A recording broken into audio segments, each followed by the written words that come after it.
Guys, katong naging magkano sa Malausagay. Tapos ako, natama.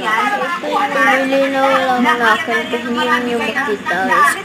Pag nalilinaw, tumambok siya sila. Ang normal sa iPhone ko. Pero hindi, siya ko.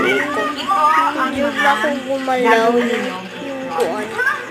I-apply mo siya 50 pesos yung tela. Please lang guys. Tinwag talaga ganun yun guys. Makita mo? Aking papang gumawa sa akin. Asia, ikaw ang lesson sa mga. Ano pala? Malaman kay papa ngayon na manuwa. Lalo na ako. Kana-accident.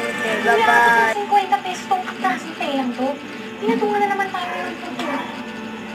Sakit na nga sa bulsa ng mga project ng mga Fortuna sa TLE subject natin eh. Anong pinag-chichismisan ninyo, ha? Gusto nyo mga bibigyan nyo ang tahiin ko, ha? Narinig ko sila, ma'am. Nagre-reklamo sa sinisingil yung 50 pesos. Anong problema niyo sa sinisingil kong 50 pesos, ha? Eh, sa public school kayo pumasok dito. Flowers. Ano yan? Ang liit-liit na nga ng sweldo namin. Dito na.